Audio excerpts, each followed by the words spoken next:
Yeah. Yeah. So let's talk about, Tim, let's talk about how did you get into massage? How did you start working as a massage therapist? What got you interested in it? Introduce yourself, please. Well, my name's Tim McCoy. I've been a massage therapist for 14 years, I think, since 2003. The best way I can explain me getting into it is I've always had a drive ever since my high school years. My soon-to-be mentor actually did a career day at our high school, and she showed me things about the body and ways of thinking about it that I never could have contemplated before that. And so that really put the bug, and that was probably about 9th grade when she came in, and some other things happened through those years that got us closer. And so afterwards, I wanted to be a chef at the beginning. I wanted to do lots of things. Oh, I didn't know about the cooking thing. That's interesting. I spent about 5 years in the kitchen under about 3 different chefs.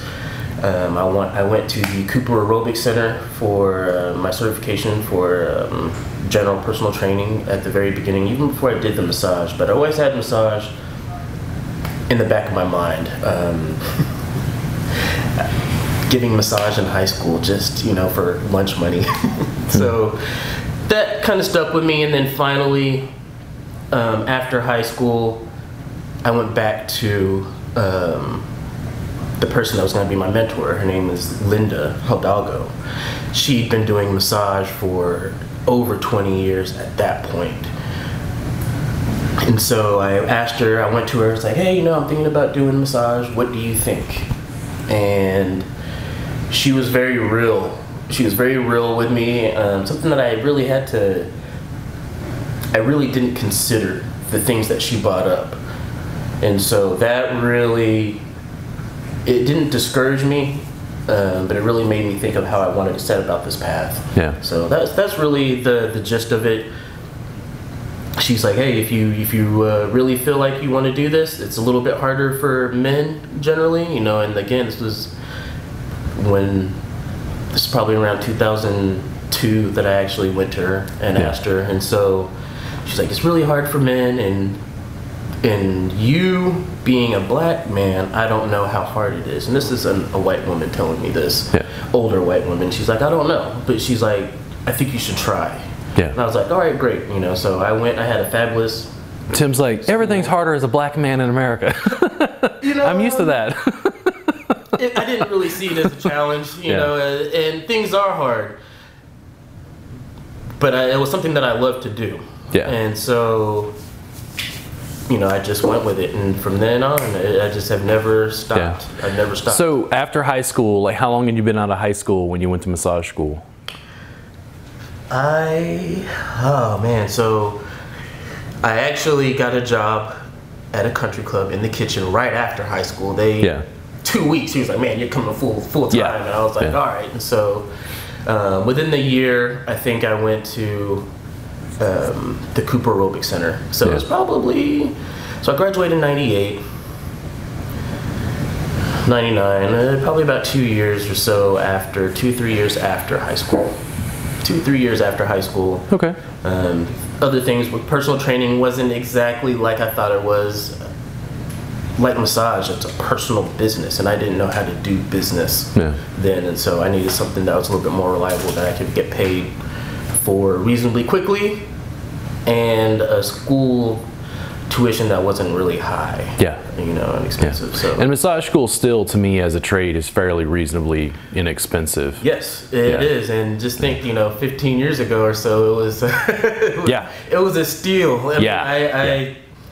Because I took college classes in anatomy, I didn't have to take the anatomy courses. Oh, wow. So I didn't have to pay for that. And then at that point, they were really generous. I was able to work my tuition off. Yeah. So you and I, we've been working as massage therapists almost about the same amount of time. And then I'm trying to remember, how did we wind up meeting? Do you remember? This was probably around, man, I've been in Austin for a while. So I was at a point in my my career, and I had enough experience with exercise science that I wanted to add something to what I was doing. I think I was doing pretty good already. I didn't have problems with clients returning or getting my schedule booked or anything like that. But I wanted something different. I felt like my clients need to be moved around. Kind of like when I ran track, I would always stretch people, but it wasn't just stretching. You know, there was a little bit in eating, but I didn't have a sequence. I didn't even know if there was anything out there like that. Yeah. So I was looking for the mat-based therapy, but I I didn't know what it would look like. Yeah, you didn't know it had already been sort of culturally boxed in or somewhere. So when I got here to Austin, followed my girlfriend here, I started looking online, different things, and then I actually saw, I forgot the guy's name on YouTube, but I was searching through the videos, and I saw a video, your video. It was like a 2-minute clip. It may not even been that. It was, I don't know where it was, but you had a big mattress, and it was just maybe like 3 other people. Yeah. And you were showing these cool moves, and I was like, yes, that's what I wanted. And found out you were here in Round Rock. Yeah. The first class I tried to get in with you, I don't think it actually filled up, so you had to reschedule. My classes weren't full? This is at the beginning. This is at the beginning. And even then, man, you know, the class that you rescheduled was actually pretty full. I think, if I remember, the first class you had over 10 people, and this was at Casa de Luz. Yeah. And so I contacted you, and you're like, hey, my class isn't going, but you can come to my Thai jam that I'm having. Thai massage jam, yeah. You can come to the Thai massage jam and see what the body works like. And I showed up, told you I had a hamstring problem, and you... Yeah, now I remember that. It's very specifically. Yeah, you did. You did some things on my hamstring that I hadn't seen since my mentor did that. So I was like, yes, this is everything I've been looking for. You know, it's not your general massage, but it is still body work. Yeah. And so from then my mind was blown and stuff like that. So that's how we met. I went to the class, and then we had pretty good communications at the Thai gym, I think, at the beginning. I think that was... And it's something I've noticed over time when I work with some students. I had like a really good rapport with you, like from the very beginning, and it was more like of a colleague than like a teacher-student thing. It was like I could, you know, ask you questions and give feedback about various things in our industry related to body work. You were the first one who really made me look at, in a little bit more detail, Brazilian Jiu-Jitsu, because I don't have any martial arts background, and you just, oh my God, you know, you're putting people in joint locks, like you don't even know what you're doing, or you know, whatever.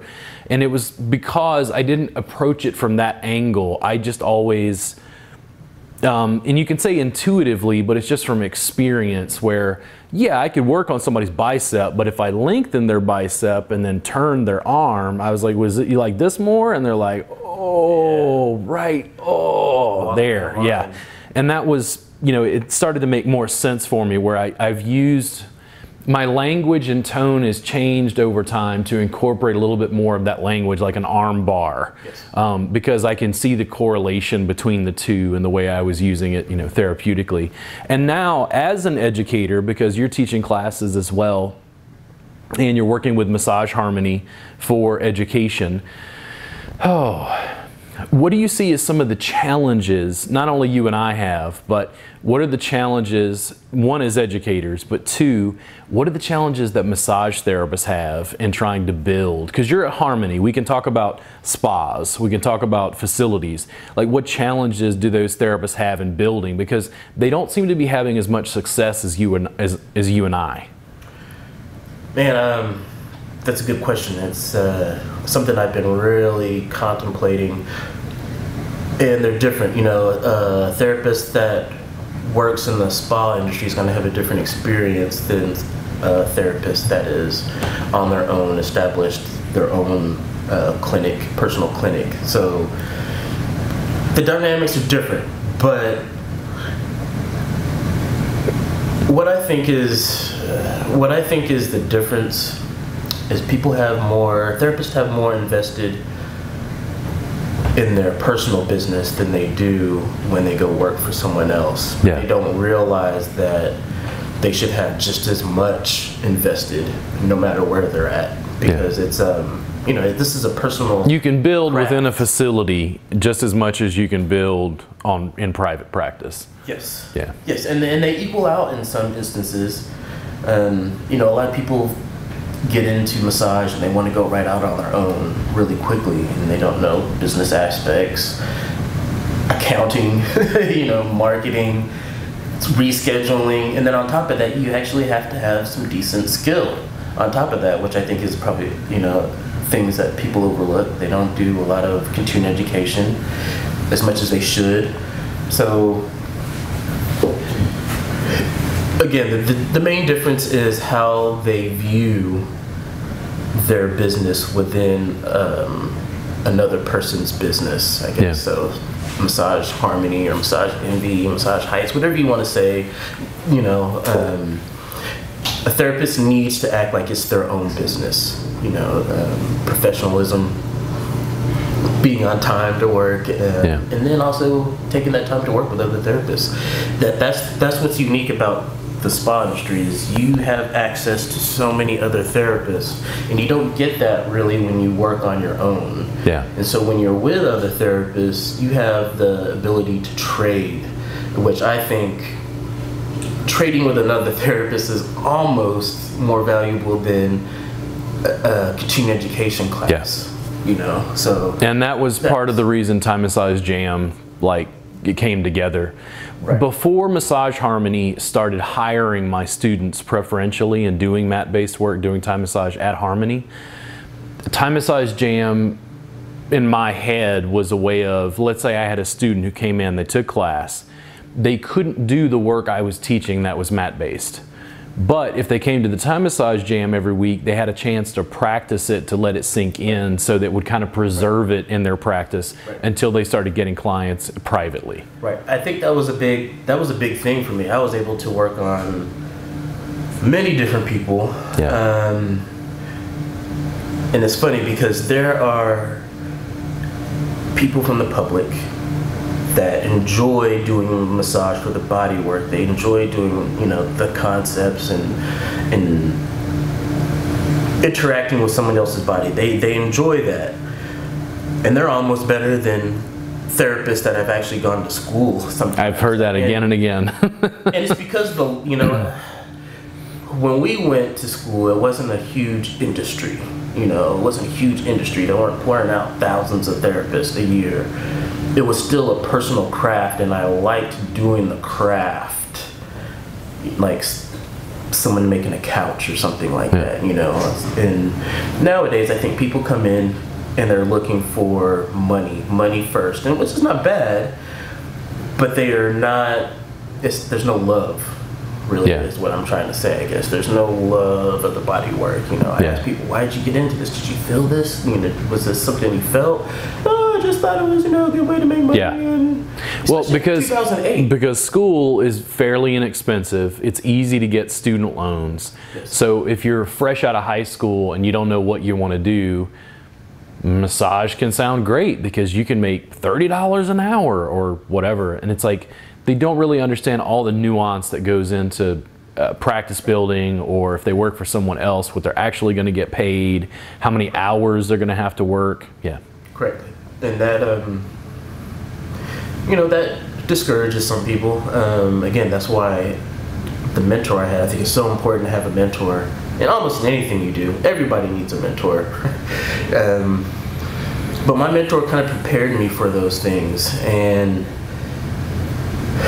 I think I was working at the school that I graduated with, and this was going on probably a year and a half now, at the time, I think it was a registered therapist back then. And so my mentor, I saw her at a neuromuscular therapy clinic, and she was like, hey, how's it going? I'm like, oh man, it's good, it's great.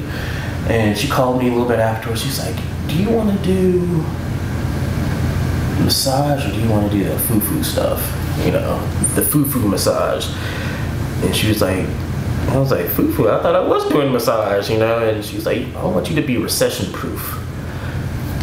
and this was before 2008, which ironically, I did see a little bit of dip, but not as bad as some other therapists. And so making my practice recession proof probably was what pushed me into forging my massage business as the way it is. And I try to catch everybody. At the beginning, I didn't try to specialize and target my market. It's good to have a target market, but as a guy, I couldn't afford to let anybody slip through the net. Yeah. And so, especially at the beginning, when anybody is paramount to creating your business, you have to have palpation skills, and you don't get that unless you work on somebody. Yeah.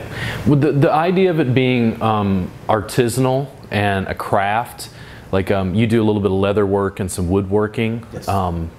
Like my sense of it very much was always in the trenches. I always wanted to know more what the science says and research studies and more clinical research. But for me, it was always a craft. It was always an art form that you like build on.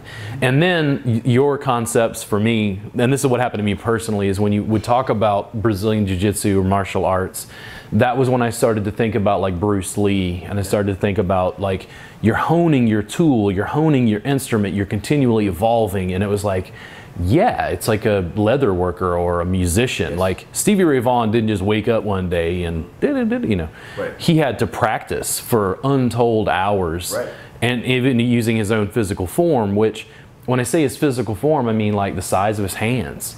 The fact that if we did Brazilian Jiu-Jitsu, the size of my arms compared to yours, how tall I am compared to you, and all of those things where you have to know your own body. Like in class when I'm teaching, one of the things that's I think most confusing to students is when I show them something, I show them like a general piece, and I've started to call that a primary position.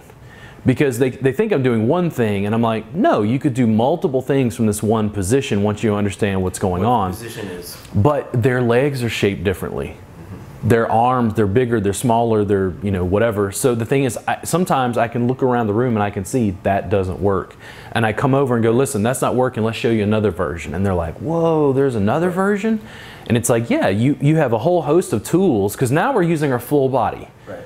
It's like a white belt in Brazilian Jiu-Jitsu. White belt, okay, which is like the starter. Beginning, a okay. guy that you would be a white belt. Yes. You come in, you don't know how to use your body, and you don't know how to use your body against somebody else.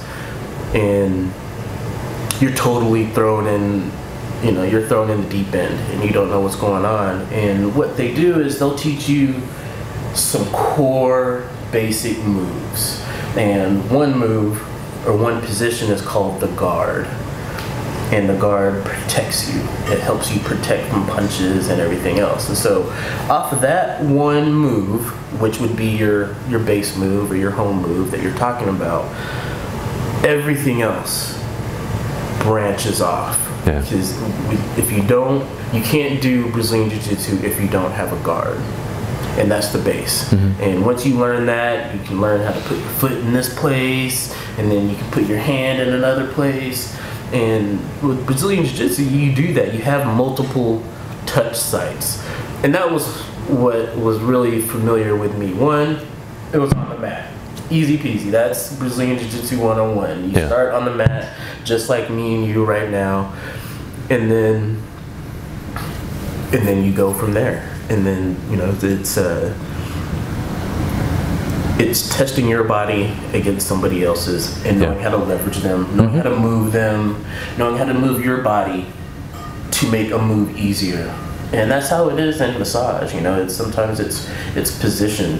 It's position before you start a move or a technique. I see a lot of therapists that are trying a technique, and it's like you see Bruce Lee doing a punch, and then you go out and you try to punch, and you really, it's different. It's totally different. And so, one of the things I come back to, so I love these conversations that we have, because again, I get to talk to you as a colleague who's having some experiences of the same challenges. And what I see consistently in class is, The students, one, they're learning something for the first time, and I think they're using a different part of their brain to pull in that information. It's more intellectual. It's thinking, it's logical, it's rational. And I keep going, you have to feel. Yeah, you do have to feel. You have to feel, and you won't even use your eyes any longer. Yeah. And again, that's what happens in Brazilian Jiu-Jitsu, especially compared to, I had a guy once, we were grappling, that's what it's called, and he was a wrestler. He has a wrestling background, and he was always trained to look at the person, you know. And we were grappling, and you know, he's like, man, I felt like a little kid, man. You didn't even look at me or anything, you know. It's totally weird. I'm like, no, I'm feeling you. I'm feeling what you're going to do, and that's how you because you're feeling his body as he's moving. Because I don't do Brazilian Jiu-Jitsu, so I'm trying. So you're feeling what he's about to move, anticipating how you're gonna. And it's dynamic, and so I don't have a routine when I do massage. Personally. You know, you can have a But client. Tim, how do we know what to do? There's no routine. I mean, you know, that's when you feel, and you know, it may not be until you get to 5 years or 8 years in massage therapy till you get comfortable. I think 5 years is a milestone where massage therapists really start to become comfortable. Yeah. But you may not develop those palpation skills, but it'll get to a point to where now I tell my clients that come in, especially the ones that I've seen before, I'm like, get on the table however you want, you know, or however you want, doesn't even matter. If we're doing a mat therapy, you know, get on the mat however you want, because to me it makes me, they're presenting what hurts the worst subconsciously. Yeah. And that's where I begin to work, and then I feel, and then, you know, I go for if there's temperature difference or if there's a hard spot, anything, you know. Yeah. So it's really dynamic, and you know, it's never the same. You know, I've noticed over time, and I'm in private practice, so the intake process is a little different. My intake is very verbal. And sometimes I'll get 5 minutes of quick, like, what's going on? Oh, I hurt my shoulder. I was on a ladder. I fell, whatever. And then I'll kind of continue the intake process as I work on them. Yes. And then I'll very quickly, hopefully, hone in on what I feel is like dense, immobile, causing pain. That seems very common. And then I'll quickly mentally assess, just based on my experience. Listen, I think we're going to be able to help you some in this first session, but because you've had this significant injury, my guess is you might need 2 or 3 more sessions, because I'm just kind of priming them to schedule again. And then also give them like reasonable expectations for what our outcomes are going to be. But it's hard from a new student's perspective to process, oh my God, now I've got all these new moves and all these techniques, and it's mat-based, and now I got to communicate with the client, and the session's all different. It's not massage like I was taught in school. I can see how it must be overwhelming. But like then you and I go, oh yeah, we have no routine. Totally confusing. Yeah. You mean, again, you have to know the basics in order to get to that point. And you have to use the basics consistently, because that's what I complain about is the students don't want to practice. You may have a huge toolbox, you know, you may have one of those big crafting things, you have all your tools in there. Yeah.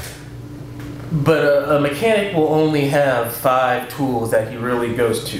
Yep. You know, he may have all these other things that are coming because there's special situations. Special situations, but he has go-tos. And he can make those go-tos feel different just by approaching the body differently. Yeah. It's those concepts. It's the same thing in Brazilian Jiu-Jitsu again. You start with the basics, and you can make those launch from there. You know, it's an amazing thing. Yeah.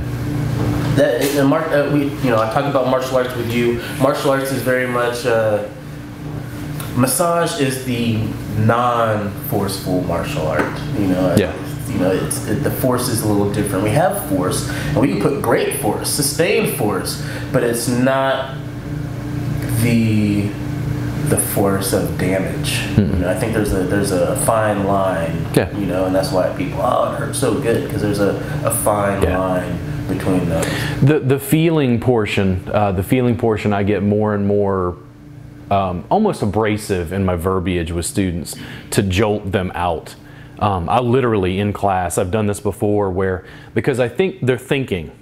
And it's like they want a routine, they want a sequence, they want to be taught. And I'm like, I'll flat out go, who taught you how to have sex? And all the students, you don't talk about sex. Oh my God, a teacher talked about sex. What's he talking about sex? I'm like, who taught you how to have sex? Did you learn it from films? Did you learn it from books? Did you read books? And you can certainly get information from both of those. Hopefully you learned it by heavy breathing in a car with someone that you really cared about. And you noticed that their breathing changed, that their body changed, that the way they embraced you. And that's the thing. And you practiced. It wasn't that great the first time because you don't know your body. And the thing is, the reason I use that is just to jolt them to get their attention, to say, listen, salsa dance, Brazilian jiu-jitsu, having sex, doing body work are not that dissimilar. They're physical forms where you're interacting with people. Yes, and that's the thing, you're interacting. And therapists forget that there's a person on the table. There's a person? I thought there was just there was a collection of parts here. Some people think that there's a collection of parts, but there's a person there. Yeah. And the therapist gets so caught up sometimes in just doing a technique. I know the technique. I can feel the technique, and I'm being worked on, and I know you're trying to do something. I can feel it, but you're not meeting me there. They're not working on you. Yeah, they're not working on me. They're just doing the technique, and they're like, oh, this technique's awesome, isn't it? And I'm like, well, the technique would be awesome if you worked on me. But they're close. They're getting close, and so because you don't want to discourage them. And that's the thing. It's very personal. It's almost like a track star. You can be on a track team with a track star. So if they're using a technique, often what I find is, again, they'll use the technique, but they don't communicate to me about pressure. One of the things I notice when I receive work is I'm generally very chatty. I'll talk your ear off. If you get me to shut up, the body works really good because I sink into feeling instead of thinking. And if I go, oh, it means that the pressure is good, like I had an audible response. But sometimes they'll sink in and then I'll go, hey, how does that feel? Do you want more pressure, less?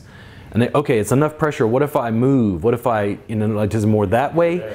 The thing is, there's something about not just the physical contact. There's something about the process from client to therapist where the client feels like you care more about them and about their experience. Because you're not just working on another car that's the same as every car they've ever worked on. They're communicating with Linda. That's one of the things. And that's one of the things that I worked for. Not only did I do, I worked in the kitchen. I worked for a New Balance store for 8 years, and so I would sit down and talk personally with people, trying to sell them a $150 shoe with a $40 insole and a $15 pair of socks, with that. And what I learned in that was really what somebody told me. It was like, if you can get somebody to say yes or oh yeah 3 times, then the most likely will purchase that item. So if they hold a shoe in their hand and they're like, oh, you see that cushion? It's pretty good. Oh yeah, it is pretty good, right? And you fit it on the foot. It feels awesome. It feels snug, doesn't it? Oh yeah, that feels great. And so now they've said it 3 times. After you get them to say it again, they're primed to say yes. They're like, hey, you want to get this? Yeah, I do. So they're primed to do that. And so I've switched it up in massage to where I thank people. I try to thank people at least 3 times so that they understand that I'm grateful for them to come in, and it's okay for them to come back to me the next time. Yeah. And so I thank them as soon as I see them. I shake their hand. Hey, my name's Tim McCoy. I walk them in the room. Hey, thank you for coming in today. And then we get into the thing. Yeah. I leave. They get undressed. I come back in, and then I start the massage. And then this is when I have another thank you. I'm like, really, thank you for coming in today. And by this time they're like, oh, well, thank you, you're the one working on me, and so by that time they're like, oh, I want to give back to you as well too, because I mean, it sounds like you've done some of that organically in a way that you didn't have to be taught, but when I teach students, I tell them to focus on the fact that it's a relationship. It is a relationship. It is. Everything's relative. So Einstein figured that out 100 years ago. I think what it is in school they're a little bit timid because they don't want In school, they're taught not to talk. Not to talk. Yes, Okay. they're not. In most spa-oriented places, that's the no-no. Don't talk during the session, because you actually, you get clients that will ask questions because they're trying to get to know the stranger that's rubbing on them. They're clothed and I'm naked on the table, and I want to get to know that person. And so the therapist takes that as a cue to, oh, this person really wants to talk a lot. But really the person just wants to get to know who they are so that they can relax and not say anything. Yeah. And if the therapist talks too much, a lot of clinics around the place get a lot of complaints about, hey, the therapist was just way too chatty. I couldn't relax into my massage or anything like that. So massage schools say, hey, this is their time. You're not supposed to talk. But there's a difference. There's something different about talking about your boyfriend, or something that happened a week ago that was traumatizing to you and dumping that on the person on the table. It's different when you're asking them about the work. Asking them about their body. How does this feel? I also think that's totally when different. you move away from what people think of as spa work more towards medical grade and pain reduction, I think this end is more talkative as well, because I need feedback from them as we're working through things. Yes, and I think that's true, and I think that's, I don't know. I get to see a lot of repeat clients. I see people, they come in maybe twice a week sometimes, and it gets to the point to where they think I know more about their body than they do. Yeah. So, do I need to ask them everything all the time? Not all the time. I don't need to talk to them and ask them, what about this? Because, again, my palpation skills are great. One of them cut. One of them cut. No, are you sure? I heard a beep beep. This one doesn't stop. Huh? Oh, really? Yeah, we're good. Oh, maybe it was in the other room. Okay. Could be. Go ahead. Microwave something. Sorry. What was I saying? I have no idea. Not everybody needs to, that you don't have to communicate out loud to everybody. Some Yes. clients think that you know their bodies better. Yes, you don't have to communicate during all the time. Sometimes only if there's like a spot to where I can feel them tensing up or something like that. And when it gets real intense, I'll start to talk to them, and then I may talk to them when they're doing some mobilization. So if I'm doing some really intense work, and maybe it's too much for them, I like to switch up the work and have them move around for me. Hey, move around your arm. You meet that tension for me. And at that point, I do have to talk to them and get their feedback on what's going on. And so in that sense, I do talk to them, and I talk to them after the session. And I think this is real important, because I've seen a lot of therapists, many different spas. They go in, they rub on somebody, completely naked, rubbing oil on them, and a stranger. And afterwards, they get out of the massage and they're like, oh, they're all timid, like, oh my gosh, I don't know what to say to you, and I don't know what you thought about my massage. And I'm like, man, this person had just opened up to you, yeah. More so than what they would do maybe with their spouse. You've touched them longer than their spouse has probably had in a week and a half. You've done that in an hour, and you're afraid to talk to them afterwards. I think this is where you really capture your client afterwards. You talk to them about, hey, did I meet the goal? Was it what you expected? I have some more stuff for you next time. This is what we'll do. I have some more for you next This is time. what we'll do next time. This is what we'll do next time. Even if I You're walking don't them have along. more, I will go to somebody and say, hey, I have this person has a neck problem. Yeah. Can you send me some neck stuff? And then I will have something next for them. So that's where my communication is. And again, at the end, it's a thank you with a handshake. I think a handshake is very,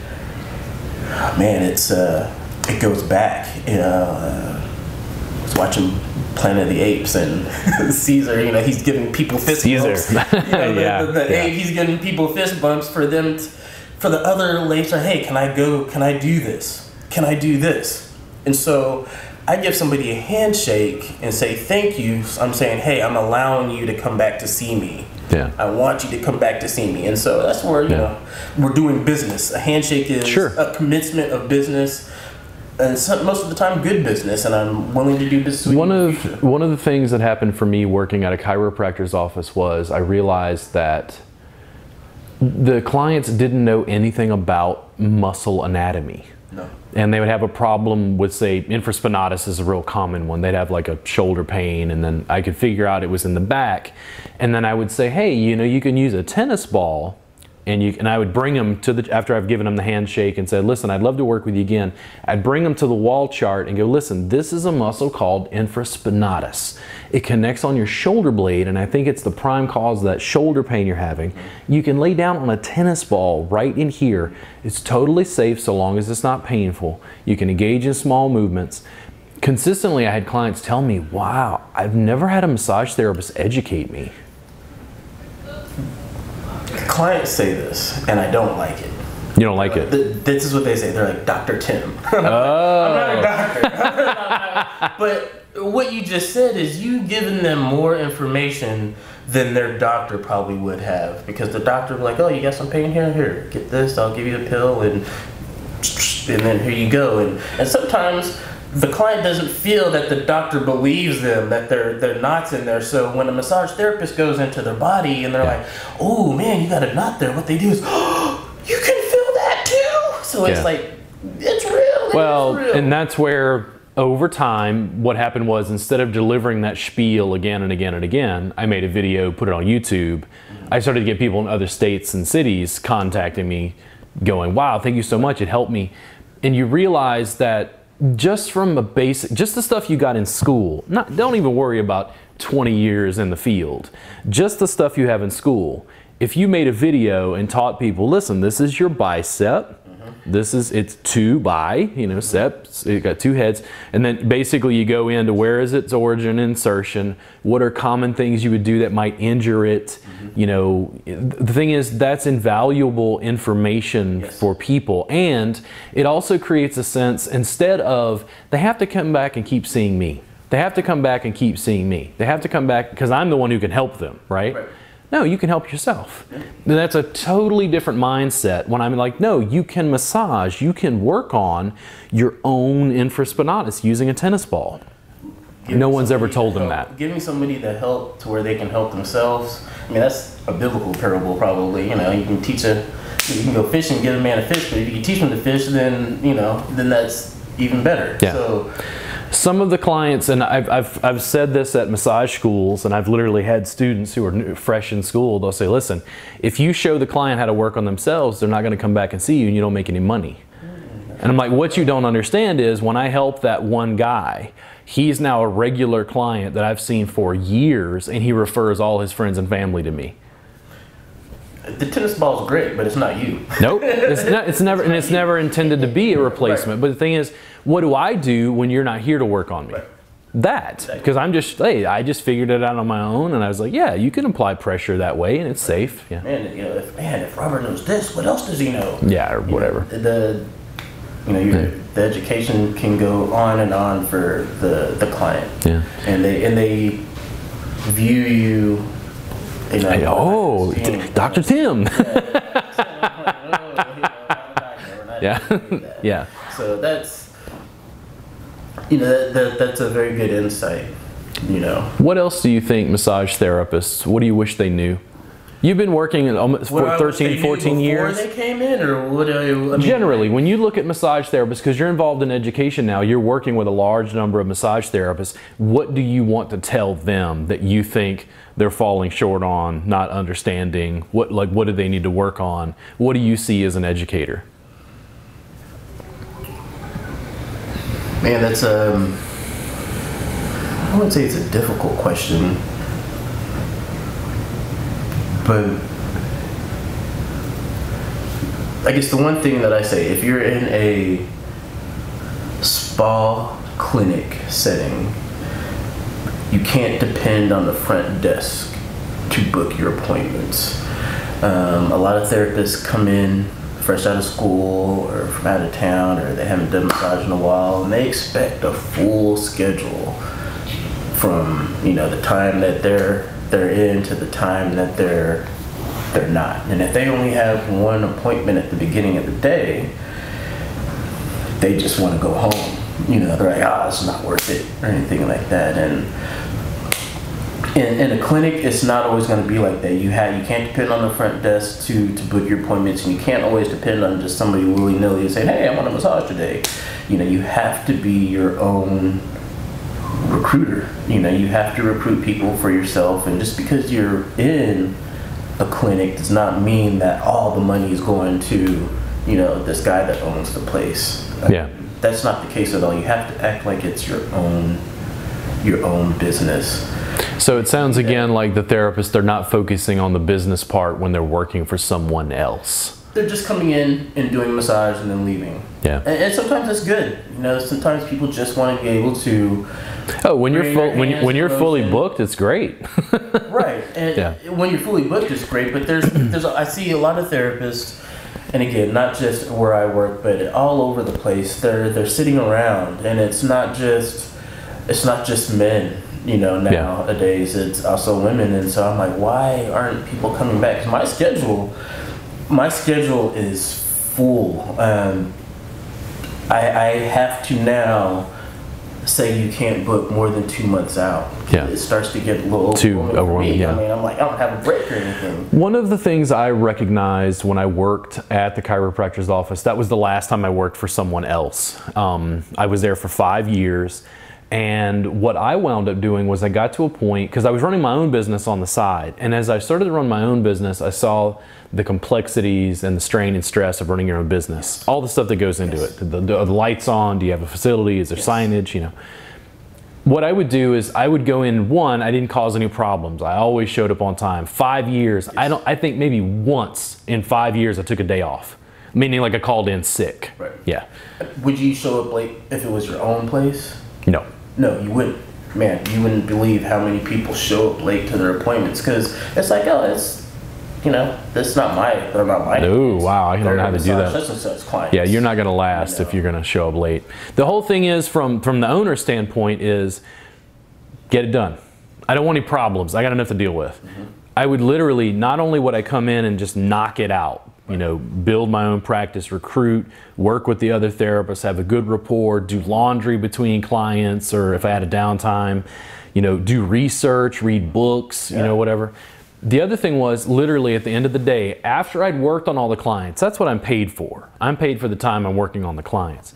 Before I would leave, like I would have to clean up my sheets, put things away, you know, whatever, I would go to the office and I would just lightly, you know, approach the chiropractor and say, hey, Dr. Payne, is there anything you need before I go? Right. Right. And the thing is, maybe not. Maybe there's nothing. Mm-hmm. But he might say, listen, yeah, actually, you know what? The filter for the AC needs to be changed. There's one in the storage closet. Can you do that? And I was like, sure. And I'd go do that. It might take 10 minutes. But the thing is, his response towards me was very different, because it was like I was taking a burden off of him and contributing to the overall workplace. You were acting like it's your own business, because people,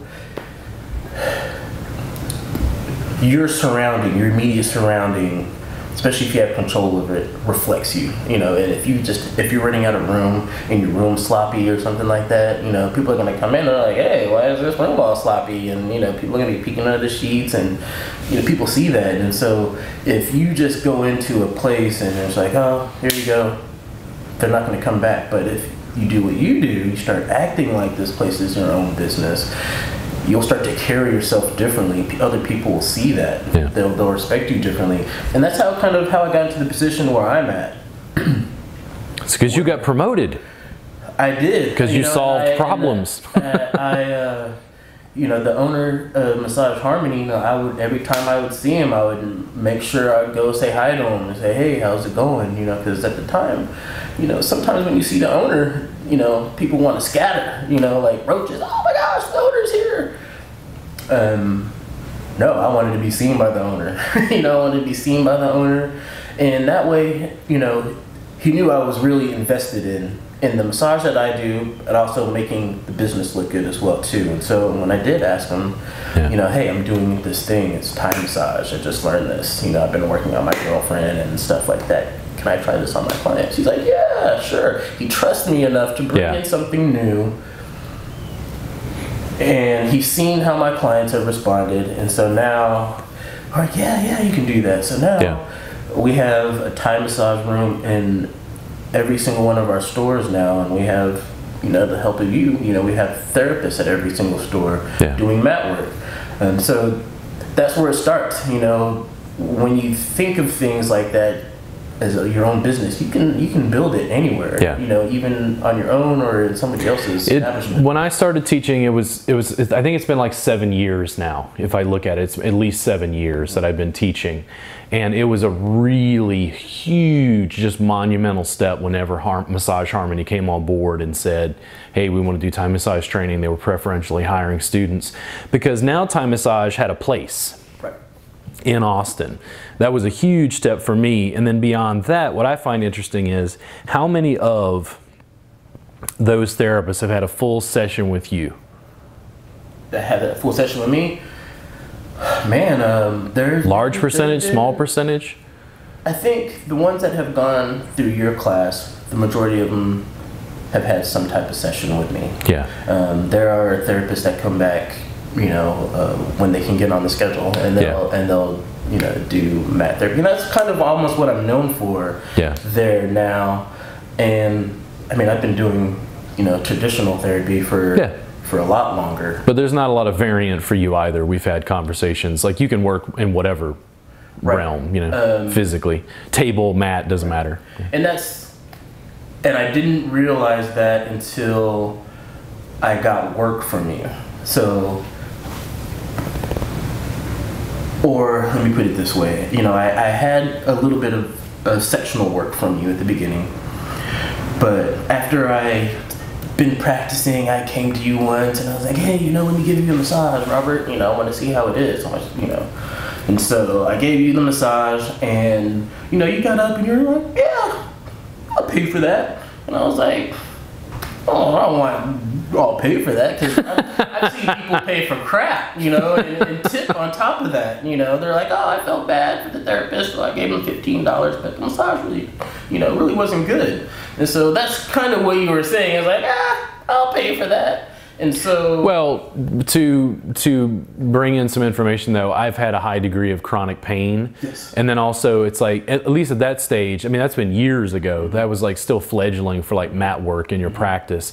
Like I need somebody to get into very specific spots. If you give me just a general session, I'm almost. It's almost like I have an itch you can't quite get to. That's what I did. I gave you a general session. I just basically regurgitated what you gave in the class, which is what students will do in the beginning. Right. Yeah. And so after that, I was like, let me get a massage from you. And once you did that, I was like, he's doing the same thing I'm doing on the mat. Yeah, it's the same. It's the same thing. He's doing the same thing I'm doing on the mat. So in other words, the body work, even though you're mainly table based at that point, it's like I was doing the same thing you were doing in a different physical. The thought of the massage was the same way. It wasn't necessarily all the same mechanics, which I have now blended a lot of that in, but the way you approach the massage was almost the same way that I approach massage. And from then I was just like, all right, throw away the routine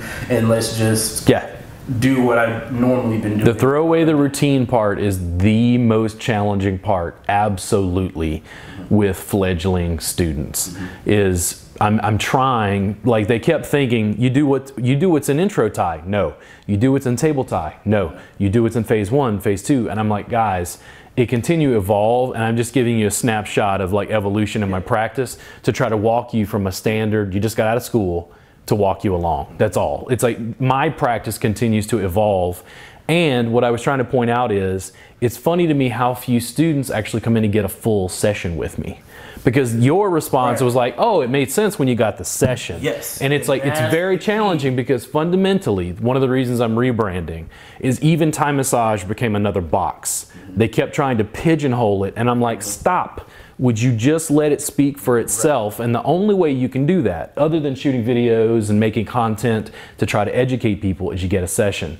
And when they get a session and went, he said it was 3 hours, but it really wound up being 3.5. And he used this suspension system, and he was standing on me, and then he did all this deep abdominal work and was reaching down into my psoas in my belly in a way that nobody's ever worked on me. And then they're like, what the hell is this? Because they're like, it wasn't the marketed massage. It's not massage. That's what it is. And that fundamentally is what is challenging, and then also actually angers a lot of massage therapists, because when I talk about my work, they're still thinking of it as massage. It's not. It's not what the consumer expects in any way, shape, or form as massage.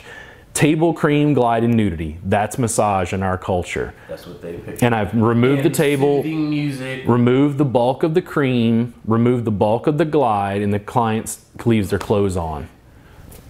And notice you didn't say remove all of it. You just said remove the bulk of it. Yeah. And, you know, that's the thing. Sometimes... How do you get a massage with no cream? There's no oil? What are you doing? I tell therapists now, I'm like, man, on a regular traditional massage, you know, on the table, I sometimes don't put cream on until maybe 20 minutes into the massage. You know, and the client doesn't have a problem with it because I'm getting to the point that they want, and I will add, you know, some lubricant on there because I think that gliding does have a place. Yes, it does have a place. It just doesn't mean that you use it for everything. And that's the critique. That's the critique, because here's the thing. Sometimes with me, when I have that itch, somebody can't quite scratch. Sometimes what it felt like is maybe I had some problems with my forearm extensors. The therapist kept gliding over it, and I'm like, if you just slow down and get into that spot, you'd scratch that thing I'm having problems with. And it doesn't mean you don't glide at all. It just means you warm it up, and then you go, hey, right here, and I'm like, oh. There's different things. You know, there's different things. It's like sometimes when maybe you burn yourself and you may go like this to kind of pull it down, and maybe you stub your toe and then you want to put compression on it real hard to stop it. That's kind of the same thing I think of, you know. You can do compression, you can do gliding, you can do it over the clothes still. Will you have some clients that want the a massage? Yes. Yeah, I mean, it is relaxing. Sure. It's soothing. Long fluid strokes are soothing. Yes. I mean, that's why we pet our dog and nice soothing. When I have, one of the main ways that I will use, people ask me, do you ever use a table? Do you ever use, you know, more cream? And it's like, yes. If for some reason I wind up with an elderly client, and I say elderly, I mean they're old, okay? They've got paper thin skin. And I'll use more oil. I'll decide, listen, they can't even get on a mat. I'll just use a table.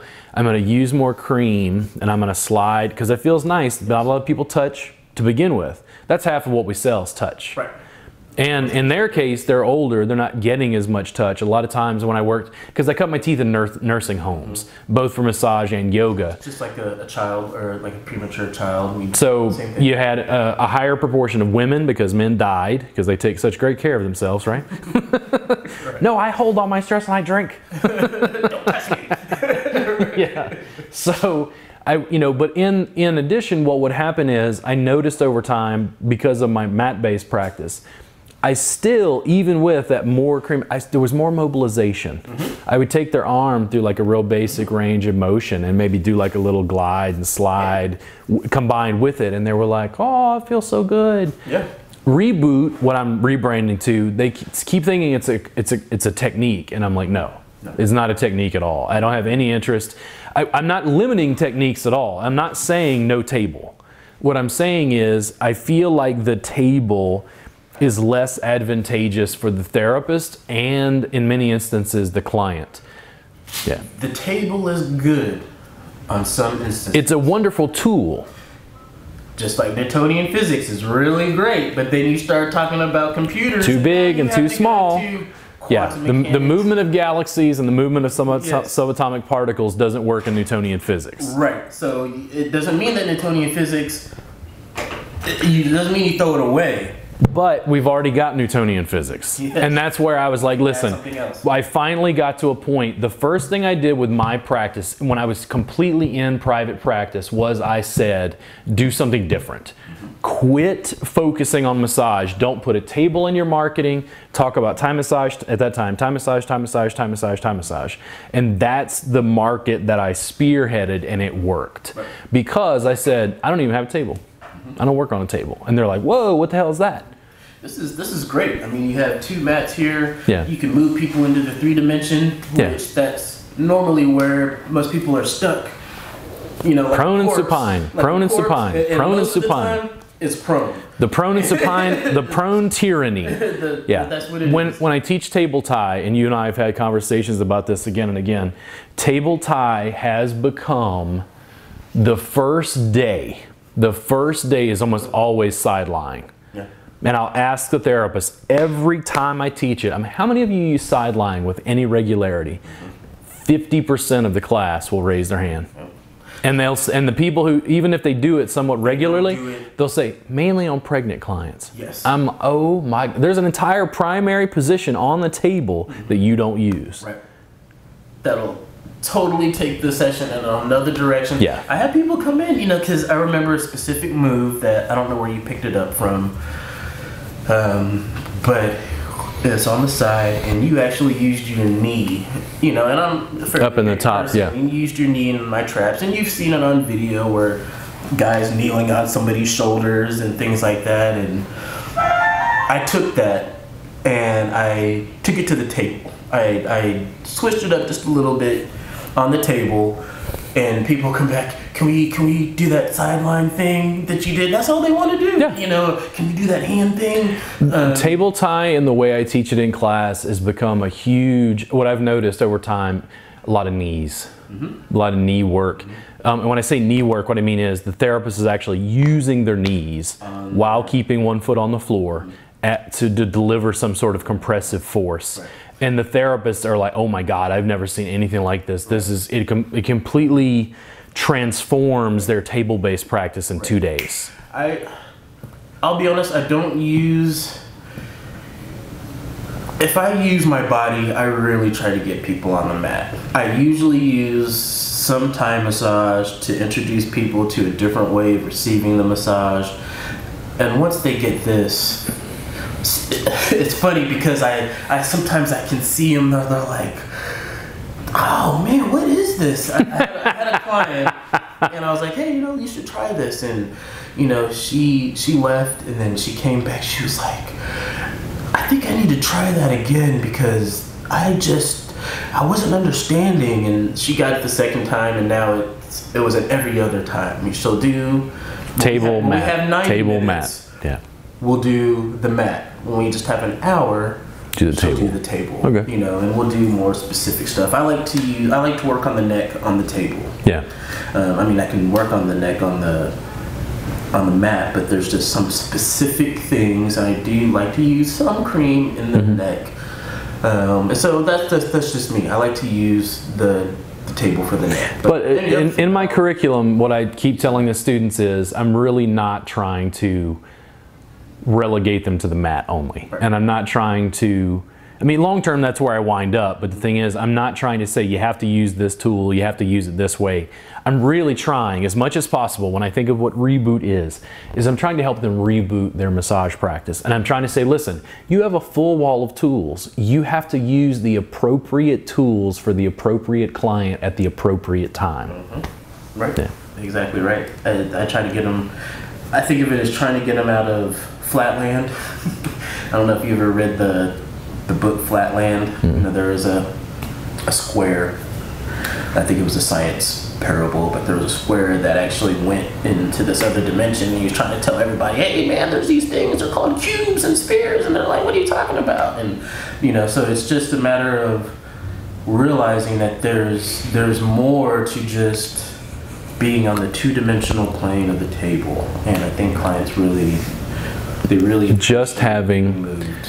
Just having a unique bodywork experience, having a niche market, having a more diverse massage community where mat work is actually represented. The bulk of the American populace has no idea that it even exists. Right. You you came in a really good time and in a really good place. One, you're in Austin, and it was at a time where, to me, I felt your practice grew a lot. I think you've talked about it before, alongside of the acro yoga community, and that was a really big thing that I had never seen acro yoga before I got to Austin. Before I started hanging out with you, I was like, what are they doing? And they doing exercises, Circus LA stuff, but it was really body work. It was really body work. Oh. and to me, that's where the Brazilian Jiu-Jitsu, I was looking at that as well. I was like, wow, okay, so you can use acro yoga as body work. Yes. And I absolutely, especially the therapeutic side. And there was a time in Austin where I think it really started to shoot up. I mean, you see a lot of people now from Austin they got videos everywhere. They're gone on to do big things with acro yoga, but I think I wouldn't say you piggybacked. On the community, but you were in a circle. You find community where you find it. That were very receptive to it. Well, the thing is, what I was teaching fundamentally, I said this years ago, I was a massage therapist and a yoga teacher. The yoga community said it was massage. The massage community said it was yoga. And neither of them wanted it. And then you had an entire freaky clan of 20-year-olds who were doing acro yoga, who were injuring themselves, hurting themselves. I could teach them a little bit. They go work on their friends, and they're like, "Whoa, there's this Thai massage jam. This guy's teaching stuff." And I was, and it's like, it was fun because it wasn't a class, and it was fun because it was some acro yoga, and they were teaching me stuff, and I was teaching them stuff, and there was this exchange. And then even 5 years in, and it still kills me that it's not exploded. It's not exploded, and I haven't figured out exactly why that is. I think there's... Well, it's massage. I'm the therapist. I pay you. You give me a massage. And so we fought so long to actually be looked as professionals. Yeah. And be certified and licensed. We don't want registered. We want licensed. And everything. We want to be. We want to have longer hours. We want to be perceived. We want to be perceived as a doctor. Professionals. And things like that. And so when you just willy-nilly work on the public, and the public comes and can do whatever you want, then it's not a specialized thing anymore. It's like, the public can do massage. So that's what I think massage therapists think. Someone from the public is never going to do the level of body work of someone who's going to practice and train for years and years and years. I don't necessarily think that's the case, because everybody came from the public. Well, what I'm saying is the level of dedication. Because anybody can learn it. So are you talking about that's the difference between? No, what I'm saying is the massage therapists seem to think, well, people are going to get injured. And I'm like, no, they're not. It's fine. I'm there supervising. The other thing is, I think it's alarming to me that massage therapists aren't educating the public. Thai Massage Jam became a core way that I educated the public. And I said, listen, my sessions are $240. They're 3 hours long. People would say, I can't afford it. And I'd say, Thai Massage Jam is $5. It happens every week. And they're like, aw, but it's not the same. You don't give me a full session. And I'm like, what do you want? You can come and learn. You can basically come and learn everything I do for $5. And you're going to hang out with people and work with people and educate. I've had massage therapists who come to the jam. Yeah. And the thing is, the therapist would say in class, they would tell the other students, listen, I've been to this jam, dude, you don't understand. The people who go to the jam regularly are better than most of the massage therapists I've worked with. Because they're dedicated. Man, I'll tell you what, for as long as you've had this, you have a core that show up every single week. Every single week, and they'd probably show it twice if you did it twice a week. And I'll show it periodically now. There was a time where I show up early, but I show it periodically now, and I know it's not a coincidence that I see those same people when I go in there again. Yeah. And they're very into the work. It's not ooh, I get to rub on somebody, you know. It's not anything weird like that. It's they really like to do body work, and they've gotten good at it. I mean, I think learning from the public is great. You know, Yeah. you get to see what they're expecting, Sure. things like that. So you're a therapist, and this is what some people don't understand about the Thai massage jam. They tend, unfortunately, it's like they focus on me. And it's like, no, if Tim shows up, Tim's going to be able to work with people as part of the public, and you're going to be able to educate them because they're going to find out you have a license. They're going to esteem you more highly, and you're going to say, yeah, I've been working for 14 years. And then, oh, my wife has a problem with this. Can you show me how to work on it? And then you're building a relationship, a rapport. What I tell people the Thai Massage Jam is a community bodywork event. Yep. And it's just about bringing people together from all facets, walks of life. Because I do have students who just want a sampler. You talked about how you came into the jam. You had a chance to have me work on you. We had a chance to talk. It's really just a promotional event. I'm not going into extreme detail. And normally at the jam specifically, the jam is a little bit more how I teach naturally, which means what I show you depends on the question you ask. Yes. Yes. If you come in and ask me a real, man, I got a problem, this client's got a problem with their shoulder, and you know, you think it's their scalene, or is it, you know, what is it? And then we'll talk about it, and then I just try to give you my best, you know, advice based on my experience. I think also there's this thing where, like, okay, so you charge $400 for a class and you charge $5 for the jam. So what's more valuable?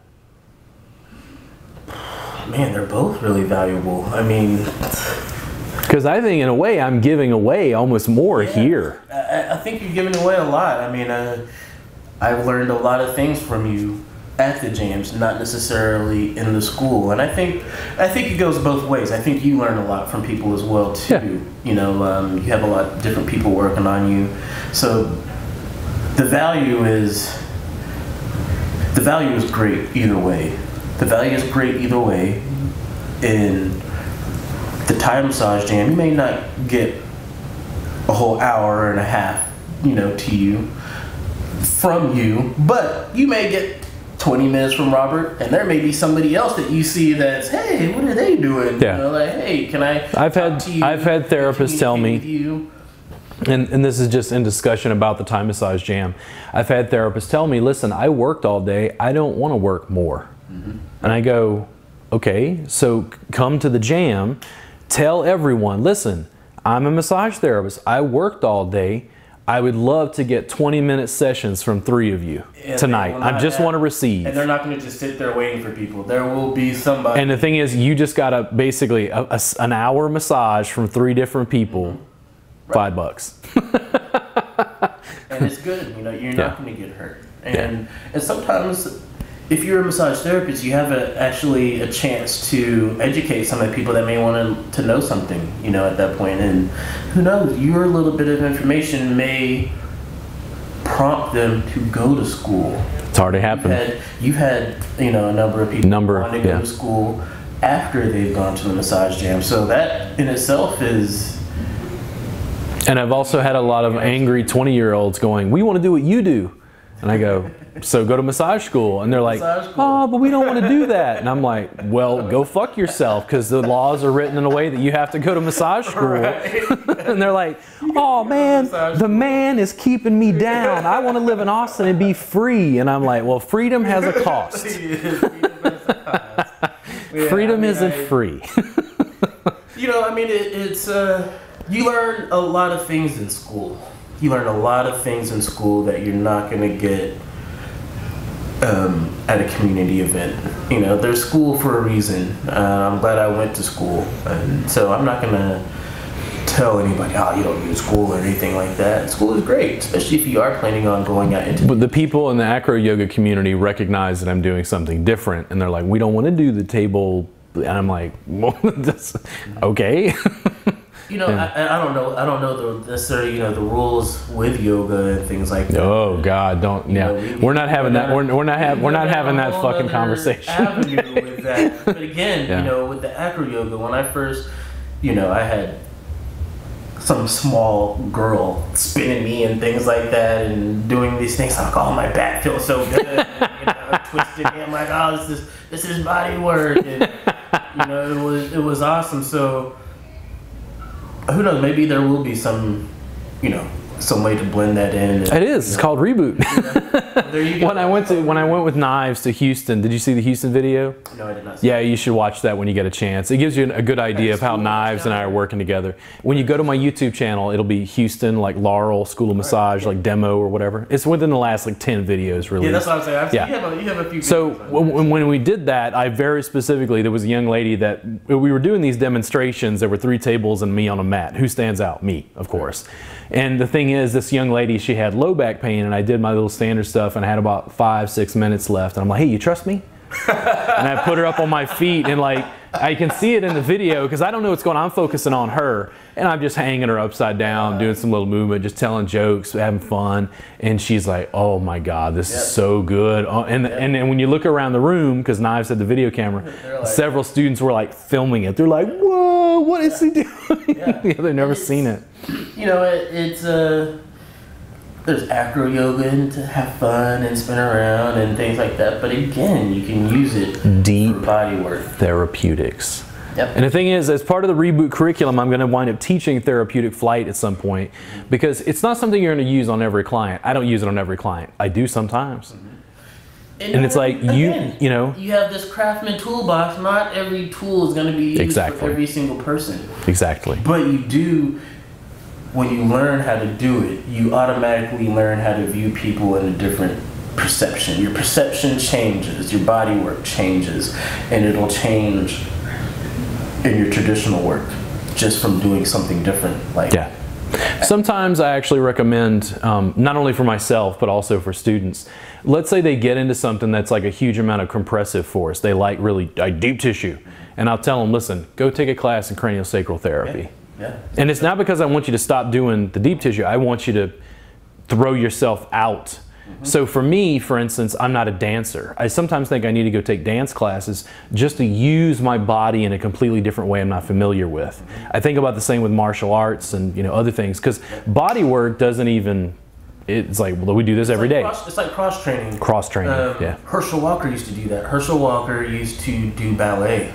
And I think some people made fun of him for that, but if you're old enough to know who Herschel Walker is, you would be like, hey, maybe I need to do some ballet. Yeah. So it's all about cross training, and doing that ballet, his body was able to do different things. He was able to perceive movement differently, and it affected his football playing skills.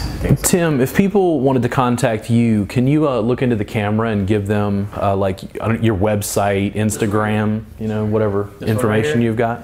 How would they contact you? The easiest way to contact me is through Massage Harmony. That's where I am mainly as a CE provider. You can get a hold of me through the website, or you can actually contact one of our 5 stores. Actually 4 stores, we're about to have 5 stores. And you can get a hold of me any way possible. I love to talk to everybody and anybody possible about body work. Do you have like a YouTube channel, Instagram, anything? That's in the works, actually. I'm actually putting some more stuff on there. So not any Instagram or anything yet, but that is. But even on Facebook, right? I am on Facebook. Okay. Tim McCoy on Facebook. So please, you can reach me on there, follow me, contact me. Okay. Anything you want. And we can add links down below the video. Yes. So cool. Awesome. Thanks for talking today. Thank you very much. Always. Awesome stuff.